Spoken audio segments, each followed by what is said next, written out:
राजस्थान सीमा के साथ सटे भिवानी जिले में इन दिनों तापमान लगातार बढ़ रहा है, जिसके चलते नागरिकों को भारी परेशानियों का सामना करना पड़ रहा है। बढ़ती गर्मी से बचने के लिए लोग ठंडे पेय पदार्थ का सहारा ले सकते हैं। वहीं दूसरी तरफ सरकारी अस्पतालों में लू लगने के मामले बढ़ रहे हैं। जून माह में बड़े तापमान के चलते लोगों को अत्यधिक गर्मी का सामना करना पड़ रहा है। अंचल अस्पताल के डॉक्टर संचित ने सलाह दी कि घर से बाहर निकलें तो सिर ढक कर निकलें, पानी अपने साथ रखें। अत्यधिक गर्मी होने के चलते मिट्टी के बर्तनों में पानी पिएं और ठंडे पदार्थों का प्रयोग करें ताकि गर्मी से थोड़ी निजात मिल सके। बढ़ती गर्मी से परेशान नागरिक रवि प्रकाश, हिमांशु, लक्की व सन्नी ने कहा कि बढ़ती गर्मी के चलते उन्हें काफी परेशानियों का सामना करना पड़ रहा है। उन्होंने कहा कि गर्मी अत्यधिक होने के चलते वे मिट्टी के बर्तन में पानी व ठंडे पदार्थों का प्रयोग कर रहे हैं ताकि गर्मी से थोड़ी निजात मिल सके। नागरिक रवि प्रकाश ने कहा कि बढ़ती गर्मी ग्लोबल वार्मिंग का ही परिणाम है, जिसके लिए प्रत्येक नागरिक जिम्मेवार है। उन्होंने कहा कि लोग पर्यावरण संरक्षण की तरफ ध्यान नहीं दे रहे, जिसके चलते गर्मी साल दर साल बढ़ती जा रही है। वहीं दुकानदार लक्की ने कहा कि बढ़ती गर्मी के कारण उनके व्यापार पर भी खासा प्रभाव पड़ रहा है, क्योंकि गर्मी से बचने के लिए लोग अपने घरों का प्रतिष्ठान से बाहर निकलने में हिचकते हैं, जिसका असर सीधे रूप से उनके व्यापार पर पड़ रहा है। मैं लक्की शर्मा जिनो मोबाइल लासी गेट से। ये गर्मी के प्रकोप को देखते हुए प्रशासन को यहाँ कुछ से कुछ जरूर करना चाहिए। जैसे छोटे बच्चे हैं और है जो मार्केट में आने वाले हैं, उनके लिए ना तो कोई शेल्टर लगाया गया है, ना कोई शटर लगाया गया है, ना किसी भी तरह की कोई ग्रीन जो शेड्स होती है ना वो लगाई गई है। यहाँ कोई पीने का पानी नहीं है, सब दुकानदार अपनी तरफ से व्यवस्था करते हैं। तो हम ये चाहते हैं कि प्रशासन को थोड़ा सा इस तरफ देखना चाहिए कि तो गर्मी बीच में मौसम ठीक था, लेकिन अब 3-4 दिन से बहुत ज़्यादा गर्मी है, जिसको देखते हुए काम भी थोड़ा सा इधर उधर है।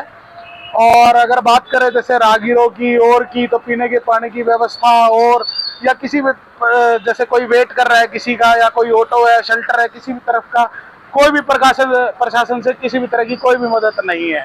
इस बार गर्मी बहुत ज्यादा पड़ रही है, प्यास बार बार लग रही है। ये तो चलो 1-2 दिन बरसात हो गई थी तो उसके कारण थोड़ा गर्मी में राहत, लेकिन इतनी गर्मी होने के बावजूद भी यहाँ ना तो कोई बाहर निकल रहा है, यहाँ ना कोई पानी पीने की व्यवस्था है कोई। यहाँ थोड़ा पानी की व्यवस्था हो जाए तो अच्छा रहेगा, लेकिन गर्मी सर बहुत भयंकर पड़ेगी जी। गर्मी का असर जो है वो ग्लोबल वार्मिंग का नतीजा है।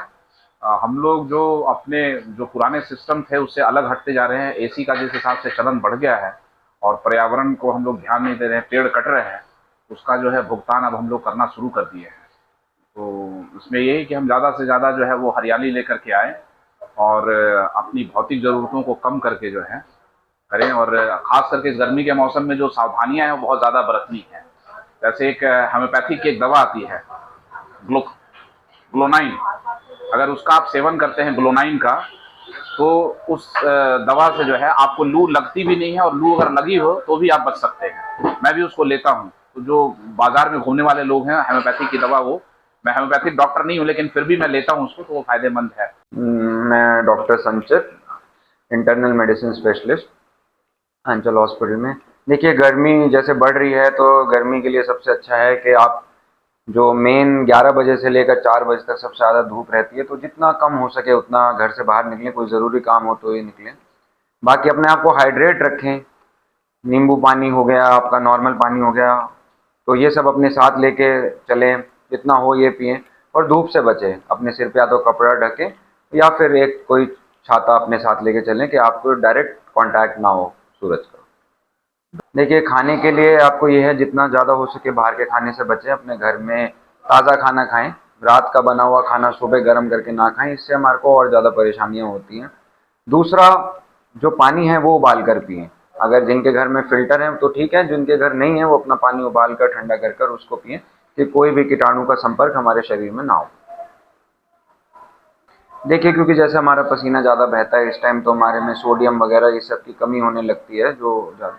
तो आप ओआरएस का घोल भी ले सकते हैं, नहीं तो नॉर्मल आप नींबू पानी में थोड़ा सा नमक डाल के आप वो भी यूज़ कर सकते हैं। अगर हाँ ज़्यादा पसीने वगैरह की दिक्कत है, आप कई लोग होते हैं जिनको ज़्यादा पसीना बहता है, उनके लिए ओआरएस का घोल, क्योंकि उसमें सोडियम, पोटेशियम, आपका ग्लूकोज सब मिलेगा, तो वो आपके लिए बेहतर है। उसको आप 1 लीटर पानी में एक घोल डाल लें और वो पूरे दिन में थोड़ा थोड़ा करके वो पिएँ, और बाकी जो नॉर्मल पानी है वो पीते रहें। देखिए, हमारे यहाँ नया डायलिसिस का सेटअप शुरू हुआ है। उसके लिए जो भी पुराने किडनी के रोगी हैं, जिनको पहले से डायलिसिस चल रही है, कुछ लोगों को 2 बार, कुछ लोगों को 3 बार 1 हफ्ते में चलती है, तो वो सब लोग यहाँ पे आके डायलिसिस करा सकते हैं। हमारे यहाँ डायलिसिस आयुष्मान कार्ड पे भी उपलब्ध है और पहली बार के लिए भी यहाँ पे डायलिसिस हम शुरू कर सकते हैं। और बाकी जो नॉर्मल किडनी की और बीपी शुगर की जो समस्याएं हैं उसके लिए हम निश्चित तौर पर यहाँ पे इलाज करेंगे।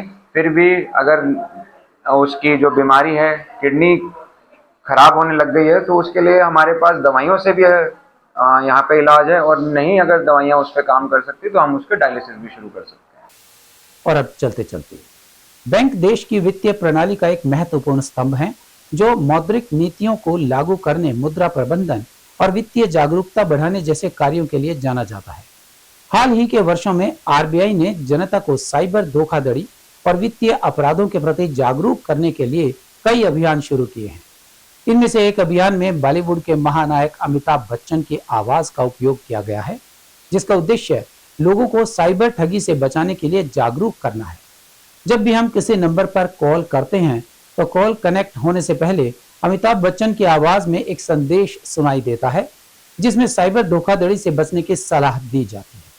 संदेश में आमतौर पर यह बताया जाता है कि कोई भी बैंक या वित्तीय संस्थान व्यक्तिगत जानकारी जैसे ओटीपी या पासवर्ड, बैंक खाता विवरण नहीं मांगता।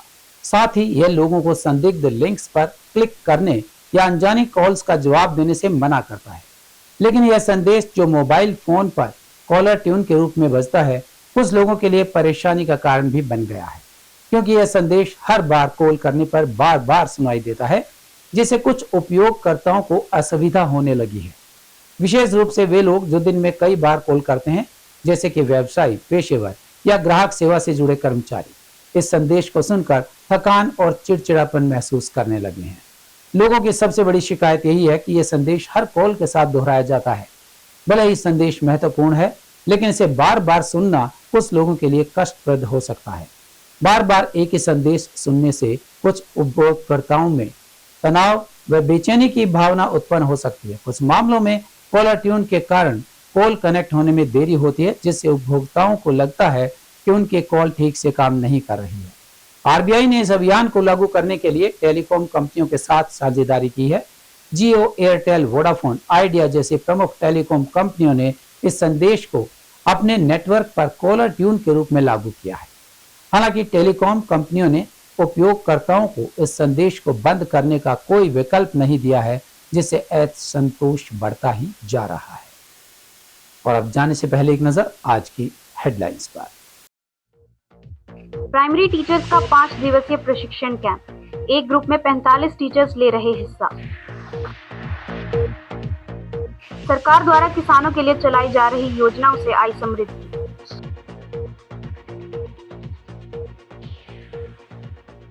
स्वच्छता अभियान के तहत हाउसिंग बोर्ड में प्रारंभ किया स्वच्छता पखवाड़ा। भिवानी को 30 जून तक करना पड़ेगा कांग्रेस जिला प्रधान का इंतजाम। फैमिली आईडी में लोगों के नाम पर वाहन दिखा जिले में काटे 15,000 बीपीएल कार्ड। फुला देवी स्कूल के समीप सीवर लाइन में रिश्ते गंदे पानी से लोग परेशान। बढ़ती गर्मी ने बढ़ाई लोगों की परेशानियां, व्यापार पर पड़ रहा खासा प्रभाव। हमारे आज के अंक में बस इतना ही। अगले अंक के लिए देखते रहिएगा आपका अपना चैनल भिवानी हलचल।